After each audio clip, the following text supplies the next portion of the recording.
Hello, welcome everyone. Thank you for coming to our workshop today, Reinventing Our Prose, this virtual workshop with Davin Malasarn and K-Ming Chang. I want us to get as quickly as possible into the actual workshop, but I also have to take a moment to tell some of you who may not be familiar about Eastover a little bit about us. We are a independent literary press that specializes in publishing short stories, essays, and poetry collections. And we also publish the biweekly literary journal Cutleaf. And if you're not familiar with us, I hope you'll visit our web pages and check out some of our books and some of the authors that we publish in both Eastover and Cutleaf. I want to thank all of you who've registered because you probably did so as a means of supporting the release of Davin's new book, The Outer Country, through Skylight Books. We thought this was a fun way to encourage people to order the book early. And Davin was gracious enough to not only say that he would teach the workshop, but to say that he will critique work from five people. And we're going to raffle off those names a little bit later. I also want to quickly thank our my fellow Eastover editors, Walter Robinson, who's not with us today, but Keith Lesmeister, who is here, and Kelly March, especially, who is not only one of the founding editors for our press, but is also our technical guru for the day. So we literally could not be here without her. Okay, so I wanted to tell you just briefly a little bit about our two great instructors today. Davin Malasarn's debut novel, The Outer Country, was published by One World Random House just last month. I hope all of you have had a chance to read it at this point. We're excited to help Davin celebrate it. Previously, Davin self-published a short story and flash collection called The Wild Grass and Other Stories, which is very difficult to find at this point if you have a copy of it, if you're very lucky. Uh, and Davin is also a science writer at Caltech University in Pasadena, California. He's a graduate of the Bennington Writing Seminars, and just last year he was a Bennington Alumni Fellow. He's taught creative writing through Pen America as an Emerging Voices Fellow, and through the Pasadena City College Extension Program. And he's also the co-founder of the Granum Foundation. And so we're very happy to have him with us today. And K-Ming Chang is the author of numerous books, including the chapbook Bonehouse, the novel Organ Meats, and the novella Cecilia. Her novel Bestiary was longlisted for the Center for Fiction First Novel Prize, the VCU Cabell First Novelist Award, and the Otherwise Award. She has, am I right about this, K-Ming? You have two books coming out both in October, which is amazing. I'm anxious to hear what your plan is for that. The first is a young adult debut, Straight to the Source, and the other is a novel for adults called Needlemouth, and both of those are coming out in October. She's a National Book Foundation 5 Under 35 honoree, a Kundiman Fellow, and an O. Henry Prize winner. Her short story collection, Gods of Want, won a Lambda Literary Award, and I saved it to mention till the end because it's possibly my favorite of your work, because it includes a wonderful story called Antland, which I will never stop loving, and I've used as a prompt in my own workshops and always gets incredible response. Both when I read it aloud to my students and who can't believe that I can finish the whole thing, and who also just feel really inspired and write great stuff afterwards. So we're really glad to have you with us also, K-Ming. I'm now going to turn it over to David and K-Ming, and thank you both. We're excited to be here today. Thanks a lot, Denton. And thank you everyone for being here. I really appreciate it. I appreciate you supporting my book. Thank you very much. Thank you to Eastover. I also wanted to thank One World and Skylight Books for helping to make this happen. And there's so much, you're all very experienced writers, so feel free to jump in and be part of the conversation whenever you like. Don't hesitate. I'm really excited about this, mostly because of K-Ming Chang. The opportunity to teach with her is a big honor for me, but even for me, it's just the opportunity to learn from her. So I'm really glad she's here. This workshop came about basically because I was struggling with revision. And one of the things I was realizing was it was easy to make small revisions, but the harder thing was what happens when I really need to just approach a section from a completely different perspective. And I had a lot of like mental resistance to that. And so I just wanted to think through, what is that process? Why is it harder when you're really trying to reimagine something? And so that's kind of what is shaping this workshop, is that question. And I was looking at it, like I said, from the point of view of revision. But when I was talking to K-Ming, she kind of pulled in this idea of reinvention and reimagination early on, sort of in the generative process. So you're gonna get this from those two angles today. Um, and then another component that I kind of pulled in here that I just loved is this idea of casting a spell. So whenever I interviewed K-Ming on my podcast, which was a while ago now, we were talking about prose style, I think, and she said that she tries to cast a spell on each of her sentences. And I thought that was really interesting, and it's something that has stayed with me. And for me, my interpretation is that in order to cast a spell on a sentence, first you have to give it enough attention, right? So you have to be aware that it's on the page and that it's a significant component of whatever you're writing. And then the second part is this idea of change. So once you cast a spell on something, for me, it goes from maybe a utilitarian sentence to something that's more artistic. So I like the idea of, well, I'm not done until every sentence has had that spell cast on it. So, Kaming, I wanted to give you an opportunity to maybe define for us what you mean when you say casting a spell. Yeah, thank you both so much for such lovely introductions. And congrats on the Outer Country as well. Such a beautiful, gorgeous book. Um, yeah, I feel like I think about it in multiple ways. I had a teacher who once told me, writing makes possible what was not possible before. So I think that idea of casting a spell on the page, the idea that you can make anything possible in language.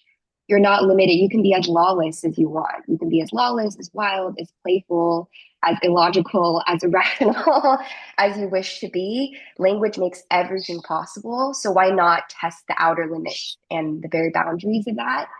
That to me has always been what excites me about writing, is that sense of infinite possibility and expansion. Um, and like you said, transformation.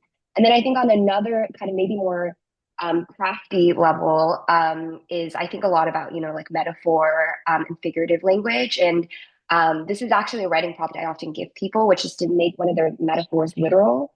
So the example I give is like really silly, but it's like, oh, if the sun is an egg, like what would the world look like if the sun were actually an egg? Like make that literal and see how that shapes the world of your writing. So sometimes it's a bit more literal where I'm like, metaphor is kind of a magic spell that you can cast. Anything can be anything. And what would it be like to take that to its furthest point? Yeah, that's great. Thank you. And one of the reasons I admire K-Ming so much is because she is such an original thinker and voice, and I think that kind of gives you a little bit of how she does that. So this workshop is going to be structured in sort of two parts because there's K-Ming and I, and K-Ming's going to do the first part, and I'm going to jump in for the second part. So I think, K-Ming, if you're ready, we are ready for you. Yeah, I'm excited. Okay, so I have 45 minutes, so I'm going to try to squeeze in as many writing prompts as possible. We'll see how successful we are. I definitely planned more than we can do. So I think I'll put them in the chat maybe at the end, anything that we don't get to. But we will try to do at least two and hopefully three. But yeah, I'll speak a little bit on the topic, what interests me, and then we'll get into the generative writing part. So let me just share my screen really quickly, and then we can get started. Let's see, now let me just figure out. I believe it's slideshow. Yeah, my very bland slides. I apologize. I wish these were more visually interesting, but we're writers. We love blocks of text. Yeah, so I wanted to talk a bit about the idea of writing towards possibility, writing what exists to be created. These are just a series of collection of quotes and other thinkers that I think inspire me to think about the transformative power of writing, the idea of casting a spell, the idea of writing toward a horizon of being. This is actually something that my friend sent me, but she sent me this idea of like writing as a hold upon nearness. So this idea of never arriving, a constant nearing in a world that has not yet existed. So thinking about the accumulation of language rather than always thinking about the sentence or the language as having to be a thing that progresses you through the story, through the narrative, through the poem, etc. Like it doesn't always have to be this like linear momentum. Sometimes it is, but sometimes I think the idea of like accumulating language, having a landscape of language, can also be really interesting and liberating. And another one of my inspirations is Cruising Utopia by Jose Munoz, and which is grounded in queer theory, and it's this idea of queerness is something that is not yet here. It's an act of imagining. It's an act of speculation. It's a horizon of being. It's perpetually located in the future. It is what is yet to exist, what exists to be created. And to me, I feel like that feels very true to my writing process as well. And what excites me so much about writing and how I approach it is that feeling, like I said, of this perpetual future or this perpetual horizon that I'm writing toward, that I can glimpse, but it's not necessarily about capturing anything or getting somewhere concrete. To me, it's more about that idea of glimpses, creating these glimpses on the page, and reaching again towards that horizon.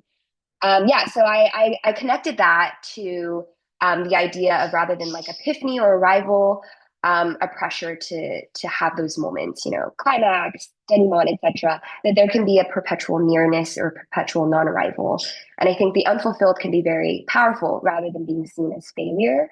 I think for me, I'm most interested in writing toward a sense of surprise. So whatever surprises you, I think is worthwhile. Whether or not, that's some form of internal change, external change, whether that's just a change in tone.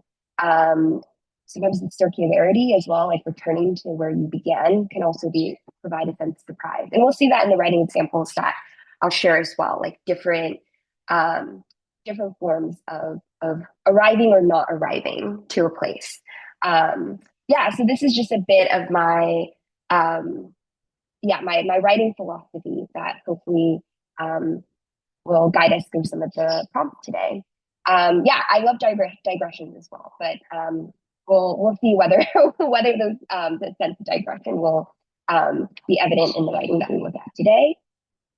And then another thing is I'm really interested in rediscovering a sense of pleasure and play in writing, and really feeling connected to that.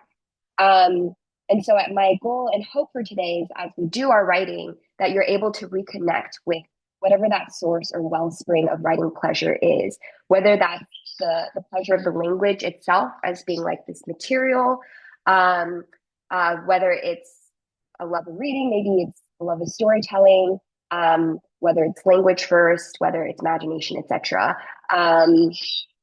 Sense of like recording, archiving, but to feel that we can allow the pleasure of the writing to be what guides us more than as much as I love craft, I love thinking about these elements, but I think it's also equally important to feel connected to whatever that wellspring is. Yeah. So that's just like a bit of a note. Let me just stop sharing for a moment. And then I'm going to share a link with you all, and then I will read this example out loud. If I can just find my screen again. Aha, I found it. And then we can get started with our writing. Let me just share. Okay, I'm going to share screen as well, so no worries if you cannot access this. So it should be able to be shared with you all. Okay, so this is a story called Dog People. It's by Vanita Blackburn. It's from her book, Black Jesus and Other Superheroes. I highly recommend it. His stories are like mostly flash length stories, which I find to be a really interesting form. And I feel like sometimes the smaller, more compressed you go, the bigger, more expansive you can go. and ambiguous too. But I'll just start reading this one. Dog people. My lover wants to eat me, I'm sure. I don't know if I met her as a man or something else. I've been so many things for her since. One afternoon, she gave me that look that says, you don't have to do it if you don't want to, but I know you will because I know you. So there I was on her lap, big as a pillow with round eyes and a heartbeat, hypoallergenic. I can hardly bear the great and terrible vicissitudes of life as a dog. When she leaves for work, the emptiness of the apartment becomes so dense and absolute that I cry for an hour at the door. Resentment tingles in my gums and I have to chew. I chew for us. When we play together, all the world is light in the chase of her, away and back, away and back. I hoped always that it didn't end, but she ended it always. When we cook, I'm a translucent old woman, a faint likeness of the mother she buried. She used to ask me things such as, what is death like and why did I have to die? I help her on holidays with big, complicated roasts and pies. I remind her that death isn't so bad. She reminds me life is hard. We fight over spices. The light that passes through me is beautiful, darkened slightly as if swallowed by every manner of devotion. She thinks she's inheriting my bunion. I tell her to be kinder to her father. On Saturday afternoons, we go to the mall in wedge sandals, too much makeup, and almost no money. We might try on cheap jewelry. Once I stole a necklace for her. At home, I gave her the loop, and she was disappointed. She said that she forgot I did things like that when she was a child. I reminded her that she was my best friend and said we should practice kissing. She laughed, and we were all right again. She asked if you were a pear and I took a bite, would that hurt? My God, yes, I said. She wished I could meet her dog and boyfriend. It was my turn to laugh. On days that we make love, it is a constant thing. I tell her we should pace ourselves or she will not want to see me this way for another week. She doesn't care, and I may spend the next few days as a dog. Being a man seems a very sensible thing to be. When most breathless, she tells me I am a miracle. I wish the impossible wish to keep her there. In order to love her just one way, I have to be the love she has known in every other direction. There is one possible thing in the midst of our uneven lives. In this manner, we can be together as nothing else can. I will wait for her on the foot of her bed. I will be in season, Bartlett, the best of pairs. She will eye my sweet meat, and the last light will pass over the horizon of her tongue as I am sewn into my love, one bite at a time. Oh, what a story. What a story. What an incredible story. I wanted to begin with this story because, I mean, this is very literal transformation, as in every paragraph, she's something new. But what I love so much about it is um, the it kind of just allows us. Like I was always told, every story teaches us how to read it. That we don't necessarily have to explain it. It's like as a text, it explains itself and teaches us how to read it. And I love that with every transformation, it's so immediate and surprising. And we're not necessarily like, okay, and then I was a dog, and then I was a man. There is a bit of that, but I think it's guided by so much playfulness and trust in the reader. And I love how in the end, how surprising this kind of sped up cycle becomes, and how each sentence follows the other. She doesn't care, and I may spend the next 3 days as a dog. Being a man seems a very sensible thing to be. The connection between those two sentences is so delightful to me. It's so delightful because again, it's in this the logic of this story, the circularity, the idea of like being this changing thing. The subject of affection remains the same. This like stable object of this narrator's the idea of like I have to be the love she's known in every other direction. So it's not that there isn't a logic here, but there's something so delightfully surprising about that series of sentences. And then at the end, again, that sense of I will wait for her on the foot of her bed. I will be in season, Bartlett, the best of pairs. I might see me. It's like all of the elements of this story, they're like waterfalling and out of order in the end in a way that I find so delightful, kind of sped up. But yeah, and beautiful language throughout as well. But anyway, feel free to put in the chat if you have anything that you like from this story, and I will talk us through the writing prompt because I want to make sure we get time to write to this. Let me just make sure. Okay, yes, I have the prompts. Hey, can I just jump in for a second? Donna, is it Yes. better when we're not screen sharing? Does the sound get better? Oh, is it, sorry, is it Sorry, the screen sharing? it's much clearer without the screen sharing. And as soon as the screen sharing comes on, at least for me, maybe it's my computer, it just muffles everything like you're in a barrel. And it's hard to understand what you're saying. Good. We'll have to share Oh, some things, but we'll try to keep it to a minimum.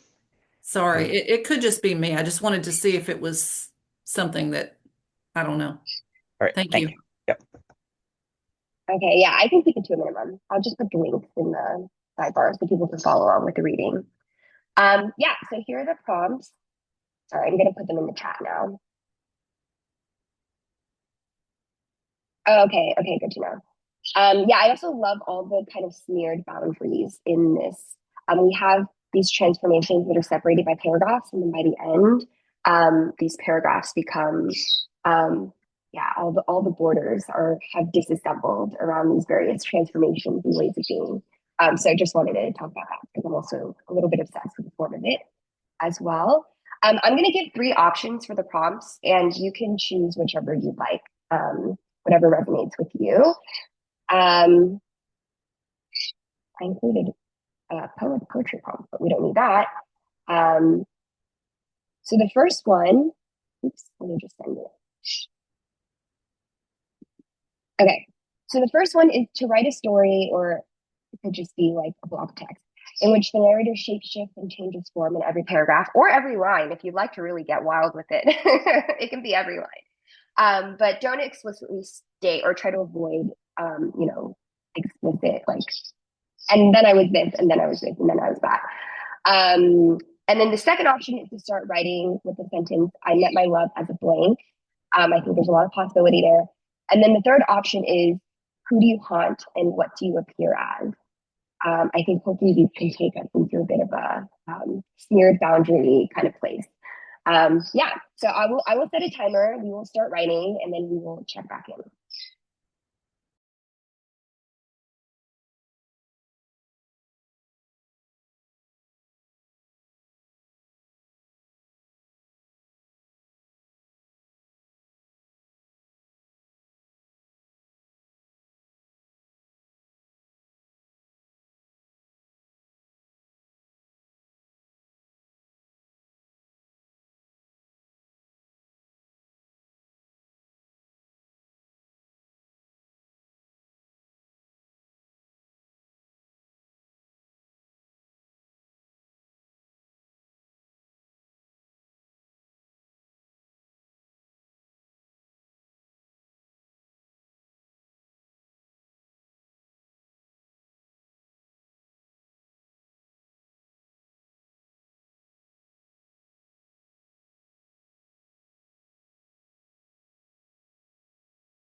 Okay, we will take a brief pause there, and you will have time, hopefully, to return to these at a later time. I want to move on to the next section. I will be sharing screen for this, but hopefully I will be able to give you access to these slides at some point. So if there are any audio issues, you will be able to get these slides. I mean, I guess you can see the slides, so that's not a problem. It's just hearing me. Um, but what's on the slides is probably more important than anything I have to say. Okay, let me just share. So this is kind of a more, again, speaking of language casting a spell, writing casting a spell, this is a bit more literal because now I'm talking about literal magic. But I feel like as someone who's very interested in genre, it's very hard for me to resist talking about literal magic. So one thing I also think about in terms of transformational writing is I'm very interested in mythic time and folklore and the forms of transformation that exist in myth and fable. Um, One thing I love so much about myth is the idea of there's a book called A Handbook of Chinese Mythology, which I love a lot. It's illustrated. And in the introduction, it talks about mythical time as circular rather than linear. So these cycles of creation and destruction. Something is created, something is destroyed, or repair, or something is repaired, something is then destroyed again. And that being like the dominant form of time, which I'm very interested again in that perpetual cycle of destruction and repair. Another thing I love so much about other forms of realism, I'm going to talk about mythorealism in a second, is the idea of getting to play with the rules of a world. Um, we always talk about world building and writing, and I think that's usually applied to like, oh, like fantasy or sci-fi, but I think world building exists in every genre, in every form of writing, in every sentence, in the language itself. And I love the idea of getting to treat everything as if it were kind of on a cosmic scale. um, and yeah, and it allows for multiple realities and liminality. I'm also interested in like transformation as a form of divinity. I again speaking of the Handbook of Chinese Mythology, and then another book I have that is kind of analyzing this text called The Classic of Mountains and Seas. There's this idea that the ability to to undergo metamorphosis is what kind of defines some form of divinity. And I'm interested less in the like I'm interested more, I think, in the metaphorical implications of that. The idea of metamorphosis as something that I'm constantly reaching for or writing toward. And me feeling like I almost think of it as like a piece of writing that I have rather than thinking of like a divine figure or like a mythic or folkloric figure. I'm thinking of like, if I have this piece of writing, has it achieved some form of like metamorphosis? Whether that exists on, again, like a granular level or in surprising me, which I think is also a form of transformation. Yeah, and I'm also interested in the sacred and the profane and how writing can contain both. And it's something that I also notice as I'm writing or in revision as well, thinking about the combination of the sacred and the profane. There's an essay I'll share in the chat too before we get on to our next writing exercise, but there's an essay published in Leha by a writer named Yan Ke, who basically he's constantly inventing genres. So one of the genres he's created for himself, cobbled together for himself, is like spiritual realism, which he goes a bit into in his own writing and his memoir, which I really recommend. But I also love the idea of like a writing exercise for yourself, which we're not going to do, but it's something I'll give to you, is to create your own personal genre. Like if there's a word that you can create or make up to describe what your genre is, I think that's a really fun and delightful exercise. So mythorealism for him, and also spiritual realism, as she gets into. I love the idea is not a bridge offering direct access to truth and reality, and instead relies on imagining allegories, myths, legends, dreamscapes, and magical transformations that grow out of the soil of daily life and social reality. Mythorealism does not definitely reject reality. It attempts to create reality and surpass realism. I love this because I think we typically talk about like, oh, realism and then maybe something like more fabulous, etc., as like somehow opposing. But I love this idea that it doesn't reject reality. It creates reality and surpasses. It's like a reality that is so real it surpasses realism, which again I love so much. The idea of like how can this writing create reality and maybe surpass realism is something I think about. Whether you want to like include actual literal magic or whether that is achieved through language, through a use of time, through interiority, I think is another way to write towards this. It's up to you. Okay, I will stop sharing for a moment and move on to the next writing exercise. So speaking of surprising yourself, I'm going to go a little out of order and go to an exercise that I have for the end. But I'm going to do it now because I want to make sure we have time. So this comes from a book called A Vertical Interrogation of Strangers by the poet Banu Papil. It's kind of like a documentary poetic prose project where she wrote a list of 10 questions, 12 questions, gave them out to various women in the Indian diaspora and had them write back and then translated it. And then it's like, and then it's arranged very interestingly in A Vertical Interrogation of Strangers. So I'm going to share the 12 questions and then I'm going to read an excerpt and then we will get to writing. These questions, you may have already encountered them. I think people riff on them a lot. The poet Chen has riffed on these questions, and I highly recommend reading those as well.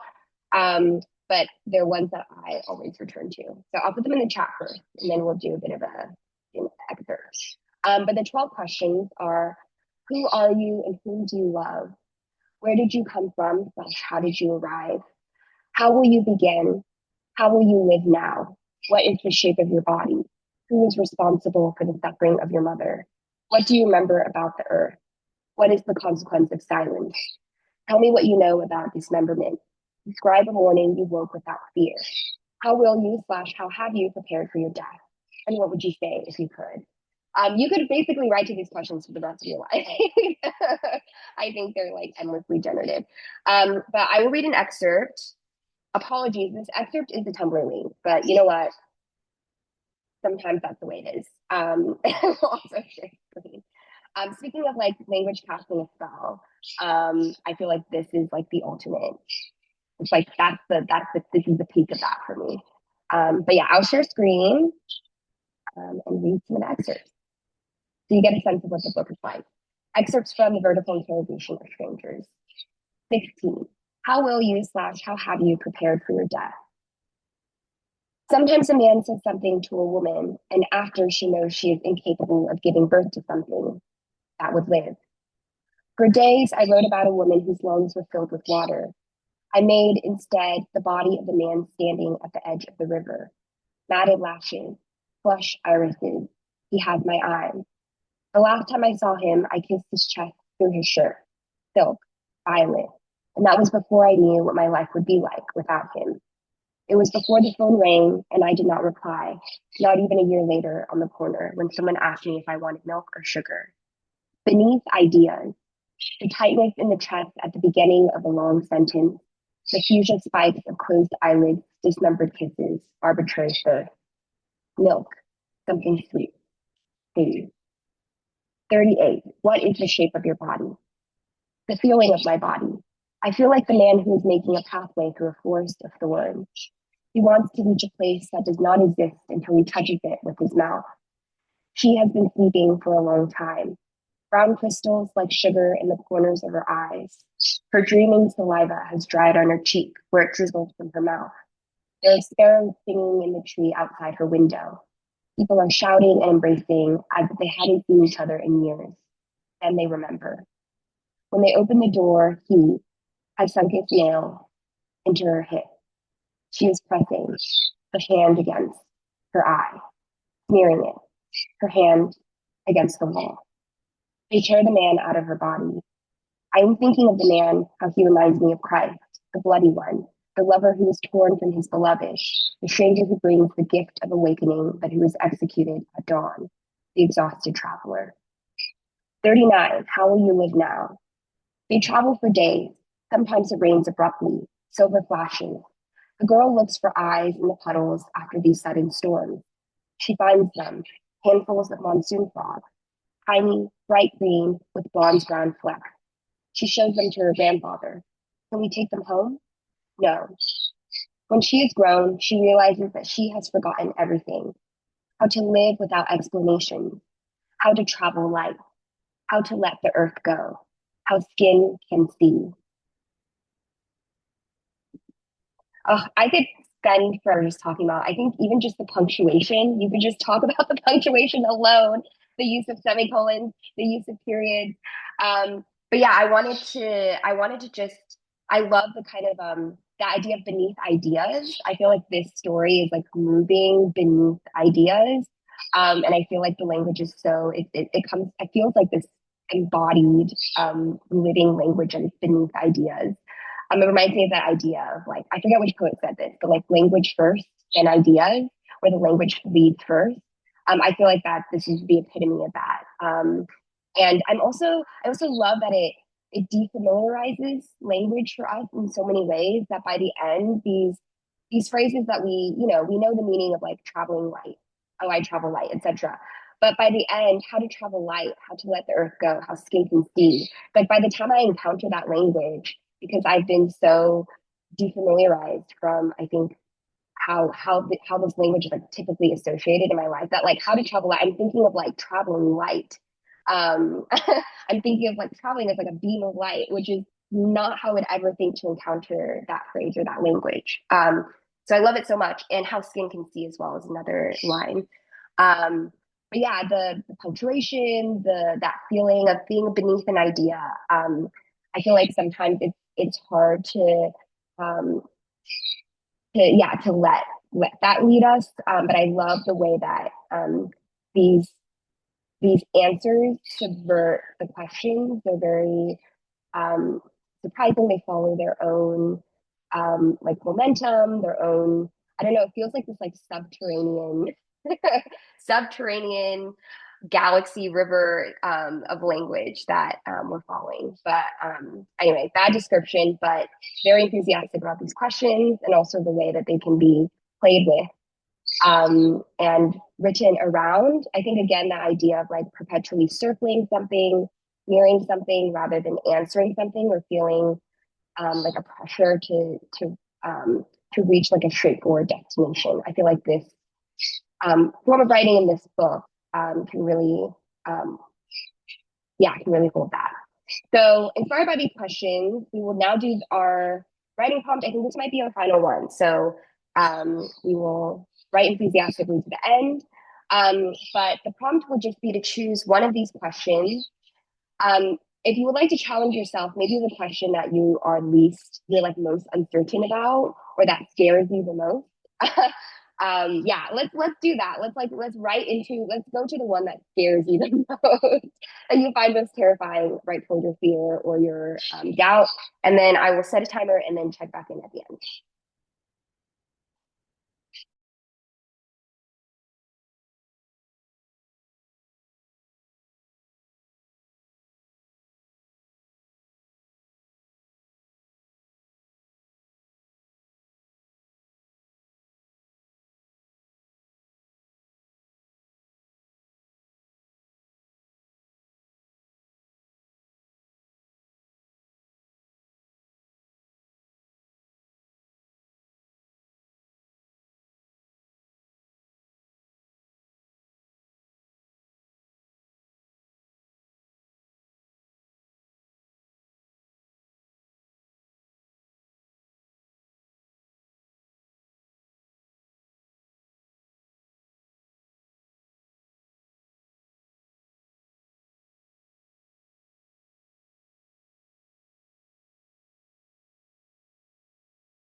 Okay, when you're ready, feel free to return to the space.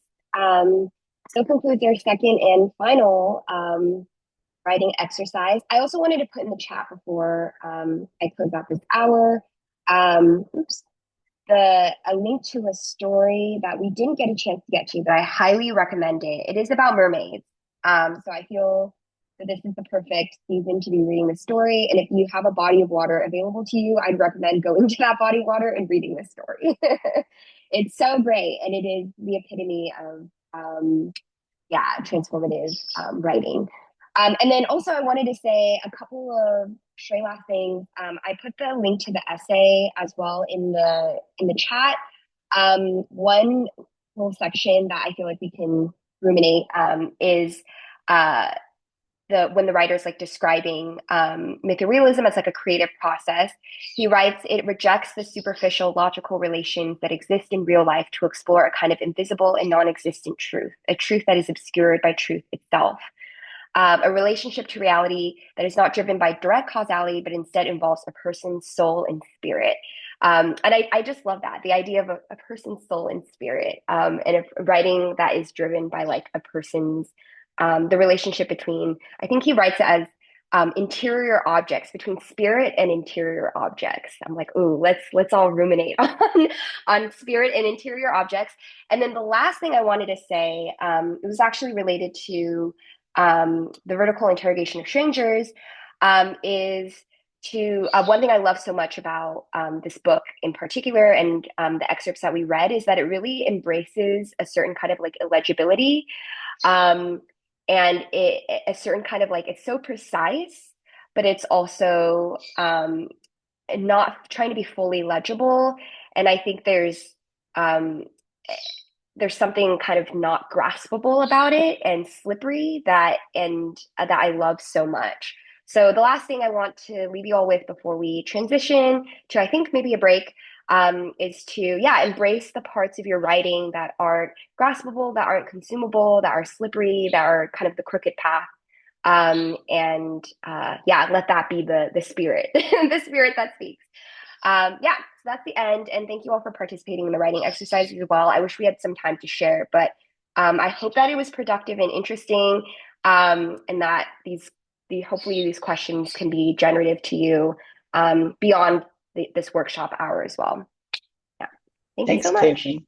Hey, if you're up for it, I'm really interested in this idea of circling an idea without kind of getting to it. Would you say that you actively avoid getting to it? Like, is this an active thing, or is it more a way of approaching something without having to feel like you're forcing yourself? Yeah, I think it happens more naturally, like rather than avoidance. I think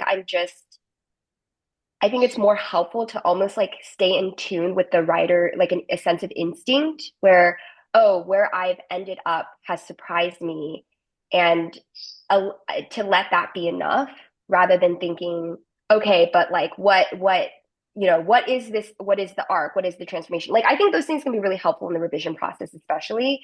But I think in the writing and drafting process, for me, it's like almost a way of like keeping in touch with the instincts that tell you, okay, you're headed in a place that will excite you, that will surprise you, even if it defies any sense of like expectation or desire to end up in a certain place.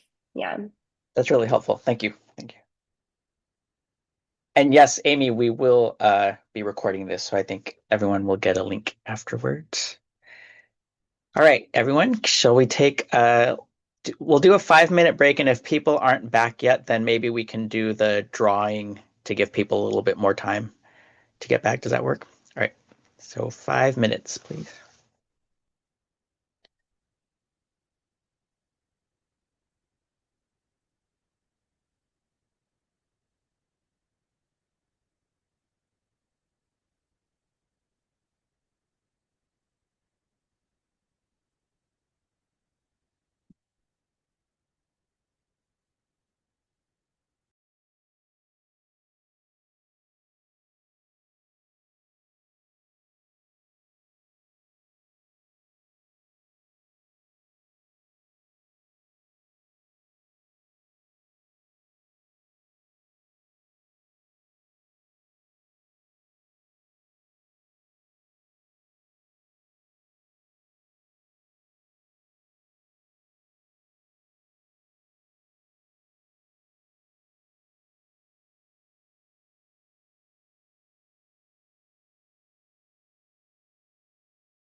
That was a fast 5 minutes. You were exactly on time, Denton. I'm very impressed. I'm usually always late, as many people in this little Zoom room know. It looks like people are back. Do we want to do the drawing now, or should I just jump into my part? Does anyone have a vote and a preference? Well, I'm all set up, so I say we Jump vote. in. I mean, we I say we go ahead and Good. do the raffle. Spin the So, wheel. so I'm gonna try to share my screen, and can you all see my Wheel of Fortune here? Not, yeah, now we can. Okay. Now we can. Okay. All right. So I'm going to shuffle. I'm going to click to spin, and we're going to pick five people.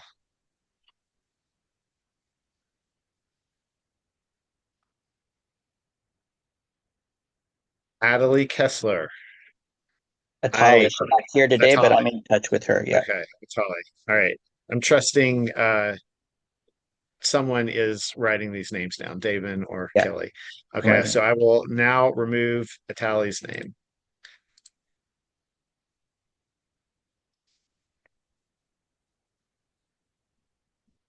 Amy Lyons. All right. Yeah. No, I can't see if Amy is still with us. I know she said she had to leave early.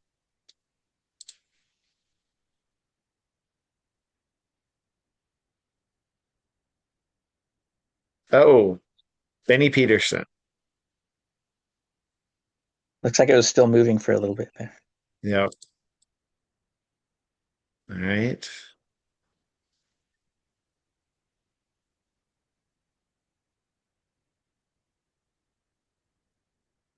Rico.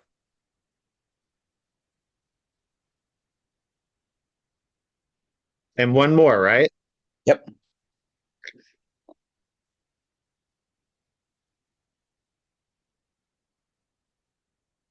Victoria. All Cool. right. So we have five people. Thank you very All much. right. So for any of those people who aren't here, we will reach out to them and let them know how to coordinate with Davin. Okay. So I guess we're ready to start back. Are you ready, Davin? Yeah, sure. Okay. So I kind of organized my part of this workshop around the idea of departure. I was talking earlier about, we're starting from something we've already written, and how do we see it anew? How do we depart from what's already there?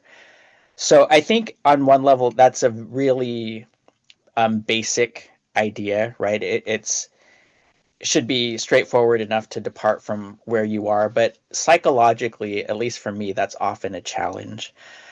And I think what the way I've started to kind of conceptualize this is I think when we're writing, we have sort of the thing that we're producing, the document that we're producing.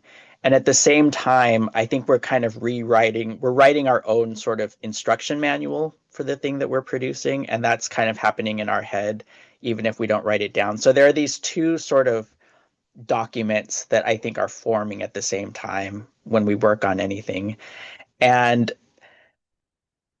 the instruction manual has a bunch of rules, and these rules are forming, I think they come from two different places. One, they are the rules that we're learning all the time as we're taking workshops, as we're maybe reading other people. And so this might be like active is better than passive, or we should always use proper grammar.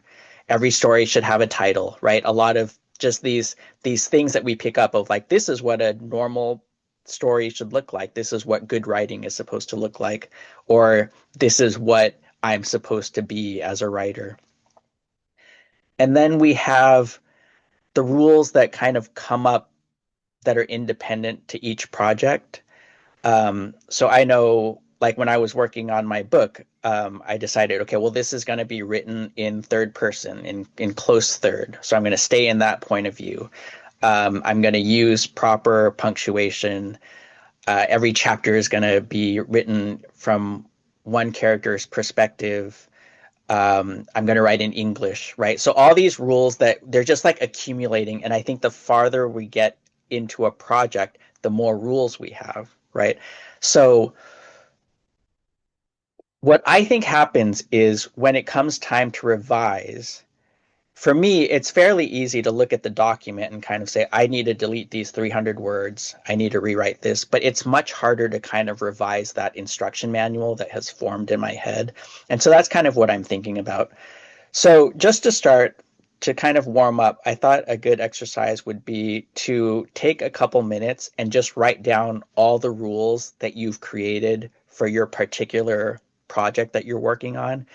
If you don't have something that you're working on right now, then just kind of start with the rules that you have generally that you think maybe all stories need to obey.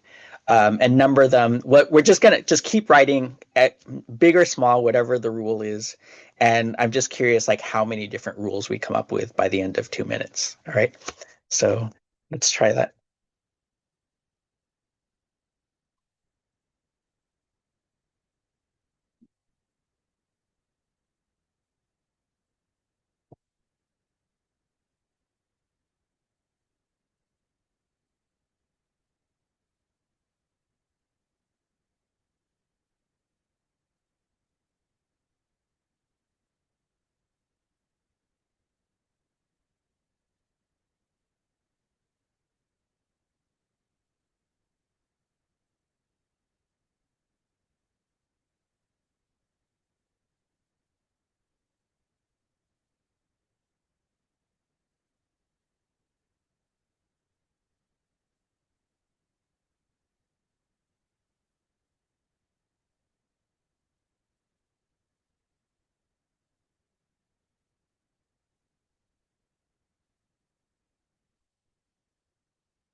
Okay.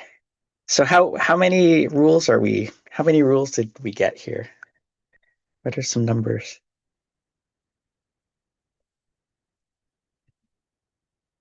And I want to say they're not necessarily bad, right? So some of these things might be really helpful. I think it's always good to have some sort of boundary for us. 14, Jessica. All right. Does anyone want to share some of the rules that you came up with that maybe surprised you or um, I don't know, seem really big or really small or anything?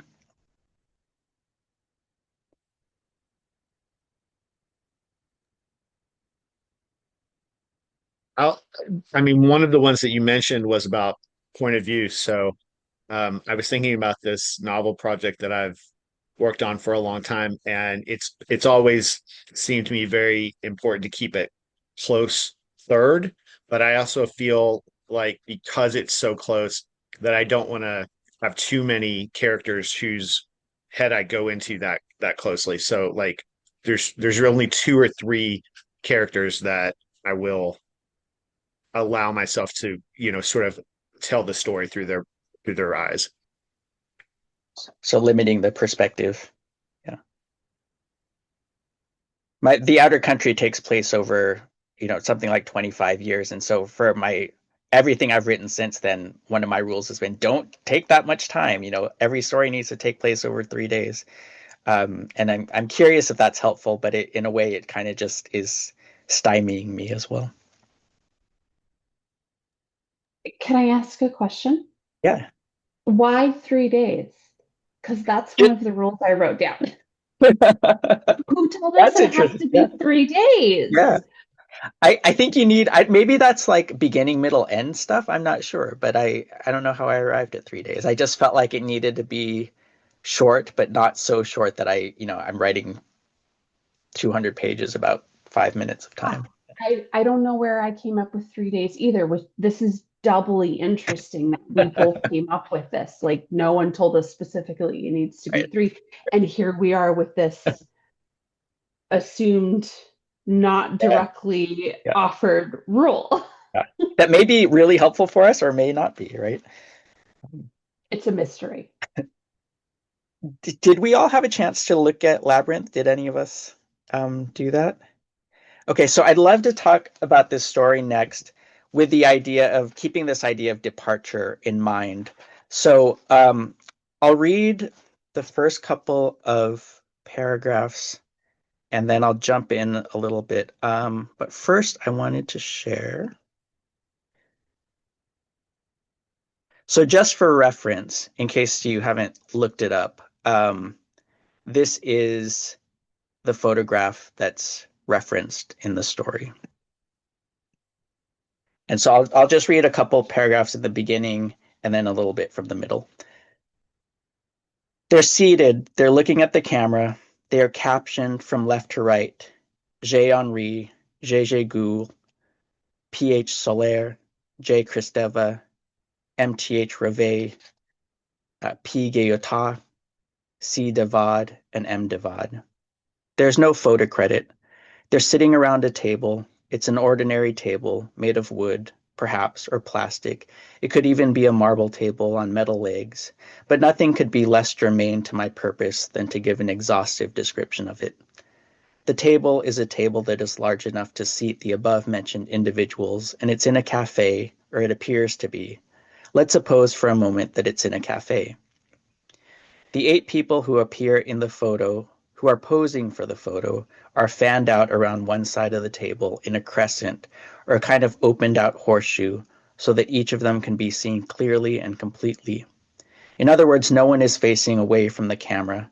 In front of them, or rather between them and the photographer, and this is slightly strange, there are 3 plants, a rhododendron, a ficus, and an everlasting, rising from a planter, which may serve, but this is speculation, as a barrier between 2 distinct sections of the cafe. The photo was probably taken in 1977 or thereabouts. But let us return to the figures. Okay, so we have a few pages of a very detailed description of this photograph. And then on page 4 of my handout, Roberto Bolaño moves away from the photo, right? So towards the bottom. Let's imagine J.J. Gu, for example, who is looking out at us through his thick submarine spectacles. His space in the photo is momentarily vacant, and we see him walking along Rue de l'École de Médecine, with books under his arm, of course, 2 books, till he comes out onto Boulevard Saint-Germain. There he turns his steps toward the Mabillon metro station, but first he stops in front of a bar, checks the time, goes in, and orders a cognac. After a while, JJ moves away from the bar and sits down at a table near the window. What does he do? He opens a book. We can't tell what book it is, but we do know that he's finding it difficult to concentrate. Every 20 seconds or so, he lifts his head and looks out onto Boulevard Saint-Germain, his gaze a little more gloomy each time. It's raining and people are walking hurriedly under their umbrellas. All right. So if we think of this story in the context of maybe what is standard versus what are the things that Bolaño is doing to depart from standard, what are some of the things that come up? What are some of the ways that he's being non-traditional with this story.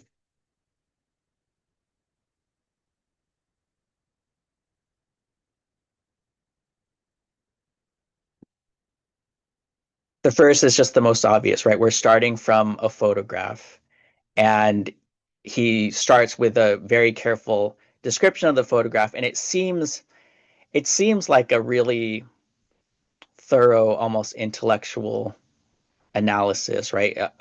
Not all of the details that he provides are true. So there is some element of him just making things up even there, but the way it comes off is he's just kind of giving us details, and he's taking a lot of time to do it.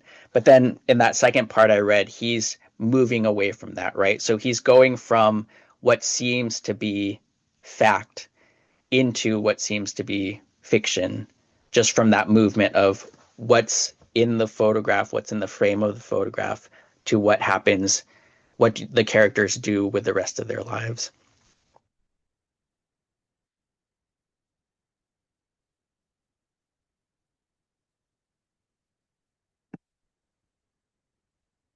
One of the things about this story is it wasn't published while he was living. So this was sort of found, I think it was found on his computer um, after his death, and it was published. So we don't totally know what his intentions are, but to me, it feels like a complete story. And I discovered this years ago, and I just thought it was really I loved it from my first reading of it, just because it was so different. So one of the other departures is structural, right? One of the things that he does is, this is not a linear story. We don't have this sense of this is the beginning, this is whatever the rising action, and this is the end, right? We have this photograph, and we return to this photograph throughout the story, and it sort of is capturing this sense of day, right? And then there are these scenes throughout where we follow the characters, and now it's nighttime, and we're seeing what they do at night, and that's not even building to this rising story. With each character or each pair of characters, we kind of we follow them for a while. They get to some point, and then we're returned to the photograph, and then the next departure might be someone else, right? So the sort of visual structure I see is like a starfish or like a spider web or something. It goes out from the center, and then it returns again. Um, there's also this sense of, I would say, this story doesn't really have an ending. For me, sort of the most ominous part of this is this moment of like darkness. There's this parking lot.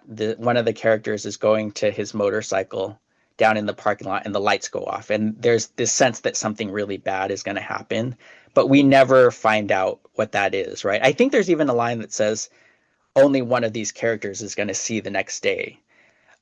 So something really bad is approaching, and kind of like what K-Ming was saying about circling this idea, we never get what that thing is. We just get like, oh, we get to see this glimpse of the characters, and then something's going to happen. We don't know what, but this is it. This is the window that we get. Um,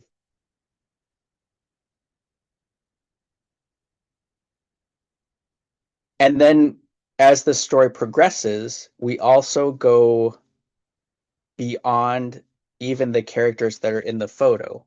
So um, if you look at the photo again, you can see that there are people kind of looking off camera, and so that's what Bolaño uses to introduce these other people who are off stage, and I think that was really interesting as well.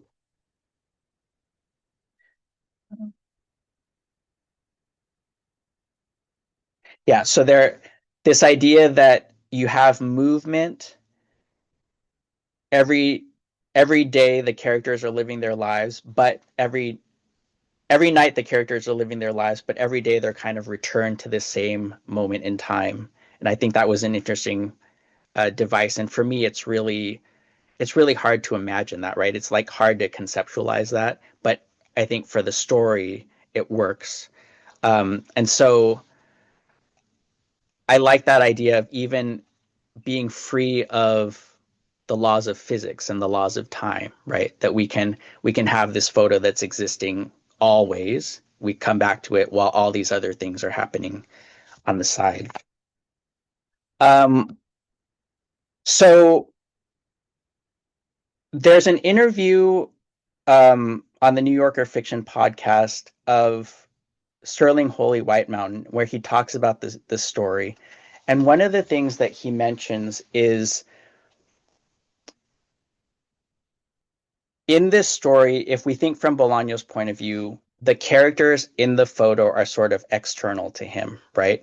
And so if it was sort of like a traditional story where he was inspired by this photo and he stayed describing these characters, then it didn't give him as much access to kind of put himself into the story. And so one of Sterling's ideas is there's this character Z who is this hypothetical guy that's off camera that he says, that the two women are watching. And Sterling says maybe Z is the stand-in for Bolaño. So the way that he was able to put himself into this story was by creating this guy off stage. And we actually get a lot of description of this person, even though he's not one of the whatever the main characters are, right? So all of a sudden we have this invasion of this character who maybe gives Bolaño access to write more personally. So we can think about why we depart. If it's, if we're hitting a problem area in a piece and we're trying to figure out how to fix it, we might want some guidance in terms of, okay, well, I need to depart from what I already have. I need to look at this from a different perspective. And so one of the reasons why we do that might be to get more personal, right? So as I was describing with this character Z, and so the departure can be thought of as like departing the standard so that we can get closer to ourselves, right? So Rachel Carson says, if you write what you yourself sincerely think and feel and are interested in, you will interest other people. And then I saw this passage from Saul Bellow that I thought was really interesting, and it's from the New York Review of Books. And so he says, in my first consciousness, I was, among other things, a Jew, the child of Jewish immigrants. At home, our parents spoke Russian to each other. We children spoke Yiddish with them, and we spoke English with one another. At the age of 4, we began to read the Old Testament in Hebrew. We observed Jewish customs, some of them superstitions, and we recited prayers and blessings all day long. Because I had to memorize most of Genesis, my first consciousness was that of the cosmos, and in that cosmos, I was a Jew. A millennial belief in a holy God may have the effect of deepening the soul, but it is also obviously archaic, and modern influences would presently bring me up to date and reveal how antiquated my origins were. To turn away from those origins, however, has always seemed to me an utter impossibility. It would be a treason to my first consciousness to unjew myself. So I really like that idea because I think, as we're all learning to become writers, we kind of create this idea of, well, this is what a writer does, this is what a writer writes about, and this is what a writer isn't, right? Maybe that's more important. I don't know if we think of, he talks about being a Jew and the ideas that he describes are archaic, but he pulled those in as he became a more sophisticated writer, right? So instead of kind of ridding ourselves of the things that are us because we have this ideal, he was sort of embracing the parts that were contradictory to that ideal. And so I like that idea of just, we depart to get closer to ourselves, right? We depart to be more authentic. There's also the departure from, like the beginning of Bolaño's story, the departure from fact to fiction, if we want to think of it that way, or the departure from the facts of our lives and the memory of our lives to the fictional realm. And this is like, how do we get inspired by memory, and then how do we let go of memory and the facts of the memory enough to create something new? So John Banville says, memory is imagination, and imagination is memory. I don't think we remember the past, we imagine it. We take a few props with us into the future, and out of those props we make a model, some stage set, and that's our version of the past. Of course, models decay and they change, and so we're constantly reshaping the past. And then Toni Morrison is talking. I recently reread Beloved, and man, it's such an amazing book. So Toni Morrison was talking about Beloved and memory, and this is what she had to say. I suspect my dependency on memory as trustworthy ignition is more anxious than it is for most fiction writers, not because I write or want to autobiographically, but because I'm keenly aware of the fact that I write in a wholly racialized society that can and does hobble the imagination. Labels about centrality, marginality, minority, gestures of appropriated and appropriating cultures, and literary heritage, pressures to take a position, all these surface when I am read or critiqued and when I compose. It is both an intolerable and inevitable condition. I am asked bizarre questions, inconceivable to put to other writers. Do you think you will ever write about white people? Isn't it awful to be called a black writer? I wanted my imagination as unencumbered as possible and as responsible as possible. I wanted to carve out a world both culture-specific and race-free, all of which presented itself to me as a project full of paradox and contradiction. So that's been, I've really been thinking about that idea of imagination and responsibility, right? So when we're exploring all these new ways to look at something, is there still something of value, something that we're responsible for as we depart? You know, is there still like a mission or goal to our writing that guides us so that we can't take the imagination anywhere we want to go? We're still kind of serving a greater purpose.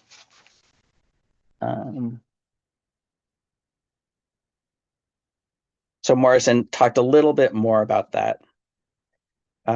She said, memory, a deliberate act of remembering, is a form of willed creation. It is not an effort to find out the way it really was. That is research. The point is to dwell on the way it appeared and why it appeared in that particular way. I depend heavily on the ruse of memory, and in a way it does function as a creative writer's ruse for two reasons. One, because it ignites some process of invention, and two, because I cannot trust the literature and the sociology of other people to help me know the truth of my own cultural sources. It also prevents my preoccupations from descending into sociology, since the discussion of Black literature in critical terms is unfailingly sociology and almost never art criticism. It is important for me to shed those considerations for my work at the outset. Yeah, so here she's talking about departure as a way of breaking out from the limitations that have been established by whatever, the literary community, the intellectual community, right? So maybe it especially applies to people who haven't been as represented in literature, but there is this need to, if we stay too close to what has been established, we're missing out on, we're like stuck in the biases of that, right? We're stuck in the definitions that others have created for us. And so we depart in order to gain access to even more information, more culture, more experience, and more memory. And I thought that was really a helpful way for me to look at it as well.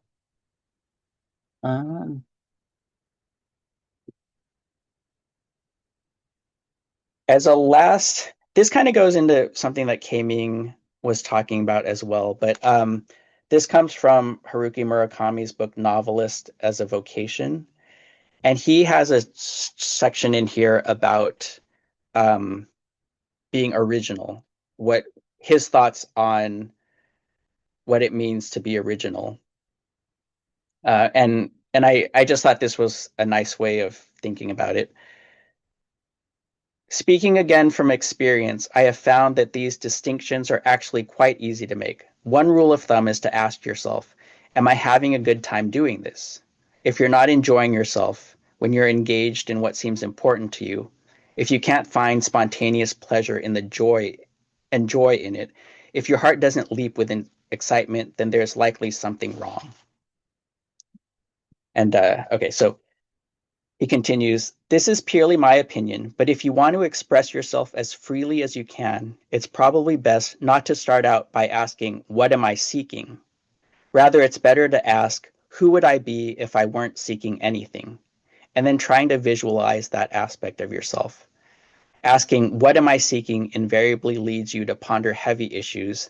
The heavier that discussion gets, the farther freedom retreats, and the slower your footwork becomes. The slower your footwork, the less lively your prose.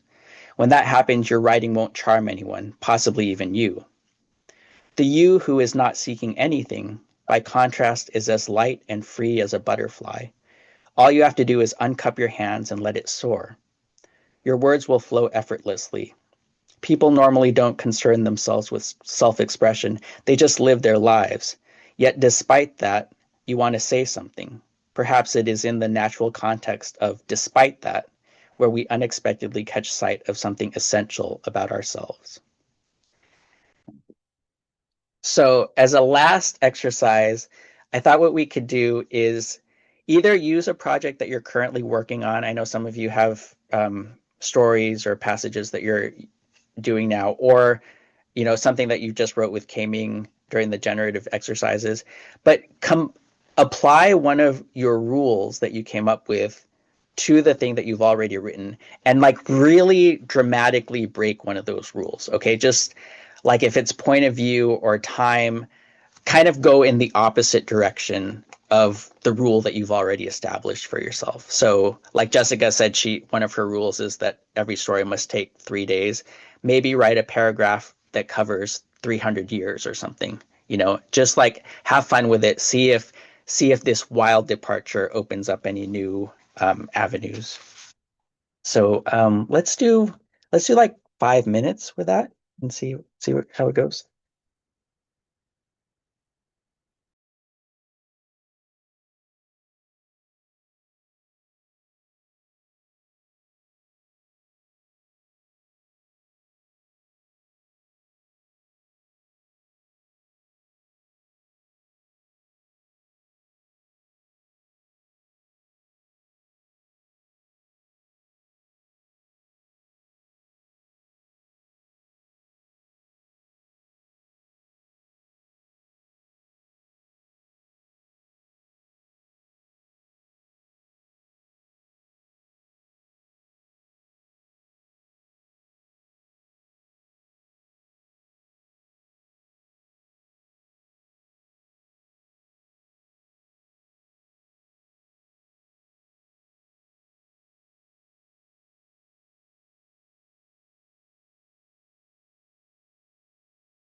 All right.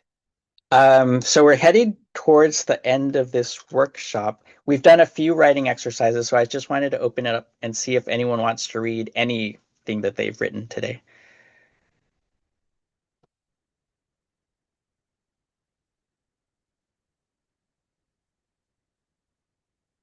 Come on, be brave. Oh, I don't actually want to read it because it's more of like notes than structured complete sentences. But I've had something like tumbling about in there for a couple of weeks now, and one of the earlier um, prompts, like make your love something else.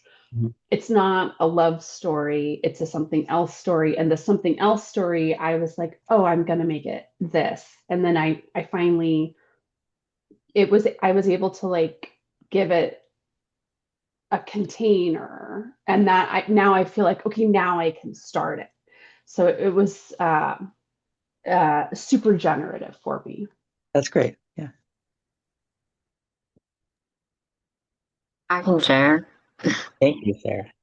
Hi everyone. I've never written anything. I've never published anything. I took Davin's class through the PCC extension, so I have no skin in the game. But I did the first the first exercise, second prompt, like my love is, or I met my love is, and then one of the rules that I was trying to break through this time is like mixing up like active and passive voice.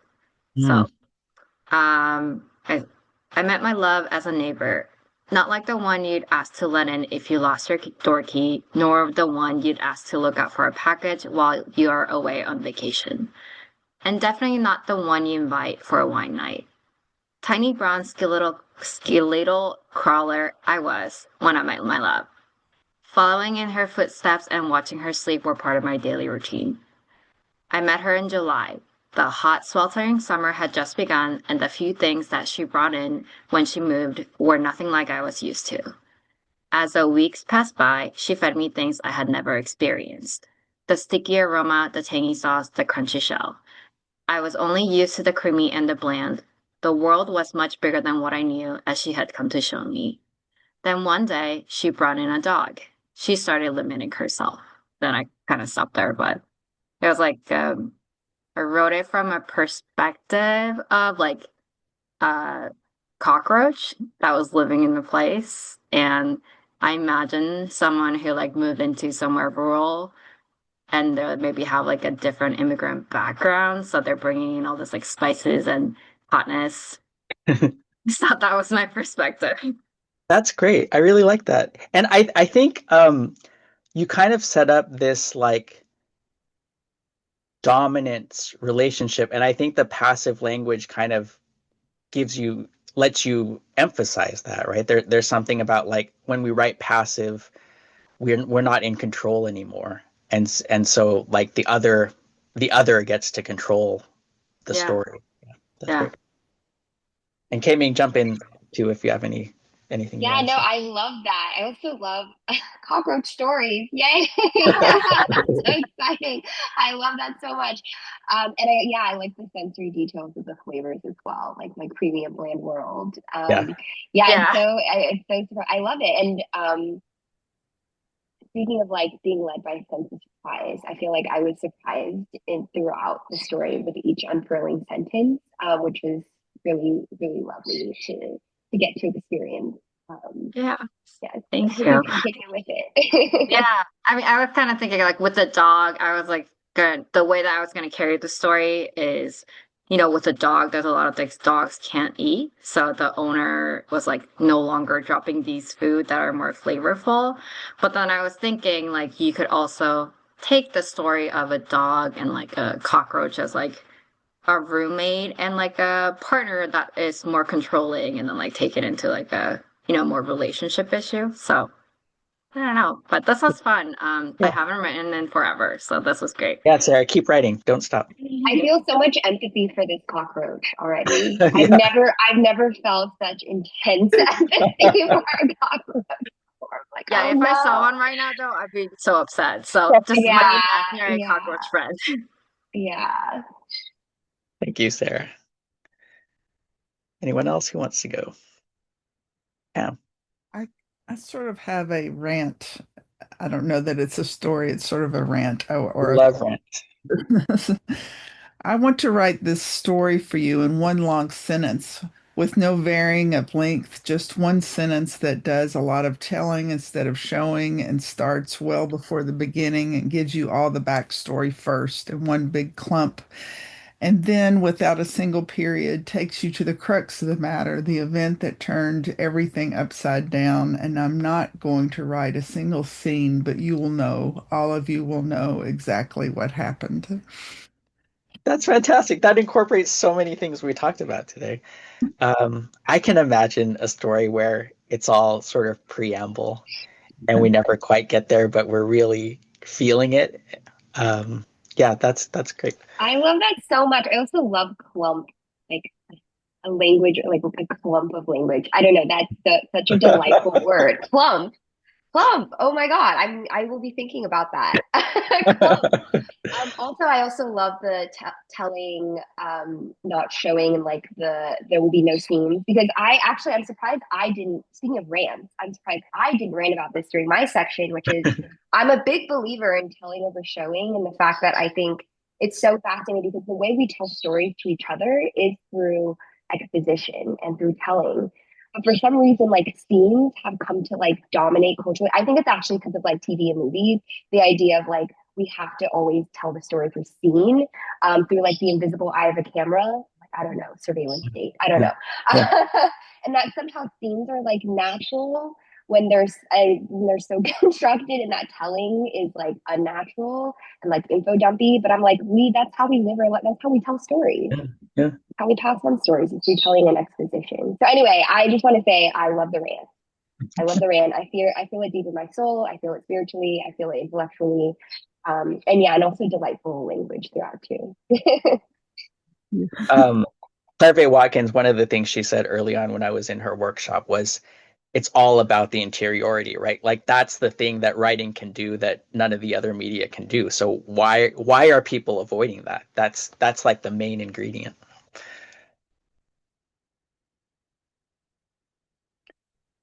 I'll read mine. Thank you, Joanne.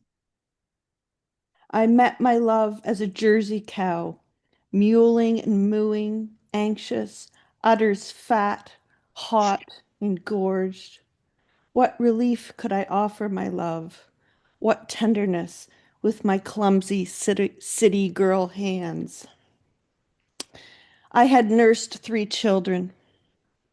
I knew my love's pain. So it began. I whispered sweet milky nothings into her fly twitching ears, told her she could trust me. Seriously, I had been there.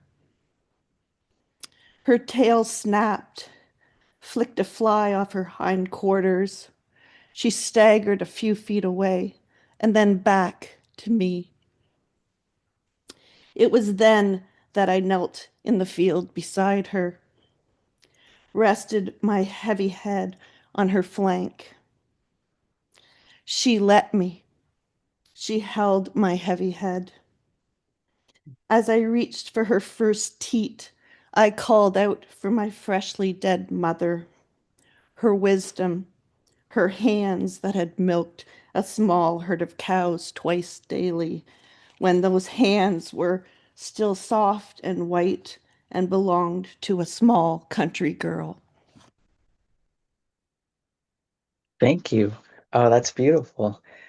Um, there, it's funny how an exercise like that, it's not just about subject matter, but like you got into language, right? Having the cow there changed your language and it changed your imagery and the like sympathetic character, how it shifted from the narrator to the cow to the mother. Yeah, that was really lovely. Thank you.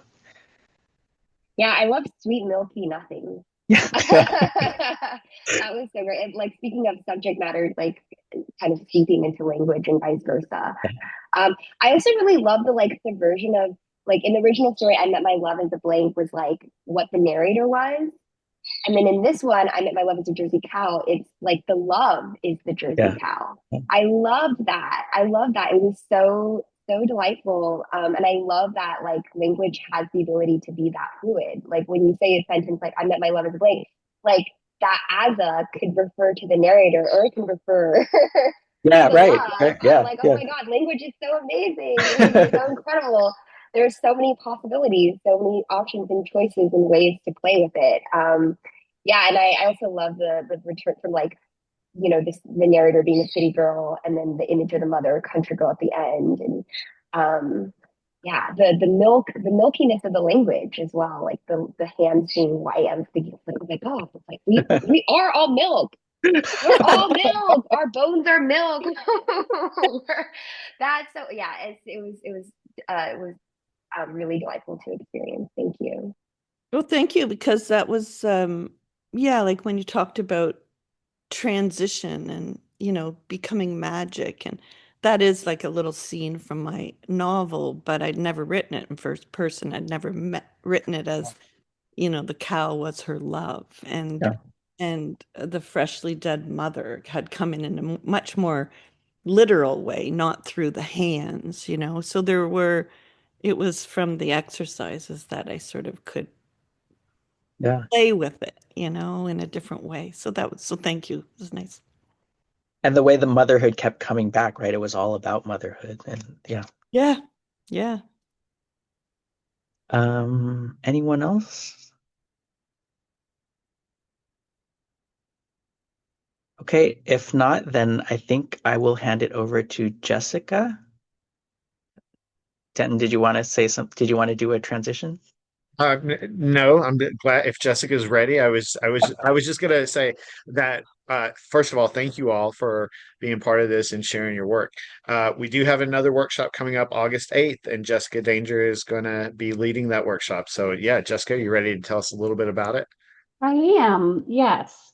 Thank you so much. This was wonderful, and I'm excited. I'm excited to do this myself in August. I'm going to um, study and engage and practice right alongside everyone else that joins us in August, writing and poking at absences on the page. How do we put them there? Why do we put them there? How do we embody that absence on the page intentionally or unintentionally? And then studying other writers that do it. I'm thinking particularly of The Night Guest, where it's a beautiful, it's an Icelandic writer whose main character is searching for someone who's never actually, they're not in the book. And that's like the whole premise and what that does. Also thinking in terms of um, Mr. Splitfoot, Samantha Hunt. There's not one single parent anywhere in this book about children. So, anyway, just paying attention and studying and practicing and seeing what we can do with intentional absences. So, I'm looking forward to it. Thanks, Thank you. Jessica. Registration is already open. You can go to the Eastover website and under the About section, go down to workshops and see how to register. It's easy. I think, Jessica, your book and Davin's book came out on the same day, right? So, Yes. That's right. so Yes. both of your books are just a little over a month old. And here's my copy, if no heroic measures, Thank you. which I loved and rapidly consumed. I started the first couple of pages before I went to bed one night and put it down, and the next day I couldn't put it down again once I finished the whole thing in the next day. So we're excited to have you teach our next workshop. Thank you all so much. We will upload this workshop rather quickly, and we'll send you a link so that you can go back and review it again if you'd like to. It's been great, and I know that I'm excited to return to these prompts. I feel like I already got some great stuff. I hope the rest of you did too. Thank you all. Thanks, everyone. Thank you, K-Ming. Thank Thank you you. Thank you all. so I'm feeling very much. inspired from Thank you cockroaches so to much. cows. We've run the whole spectrum. Bye, everyone. Thank you. Bye. Bye. Bye. Thank you.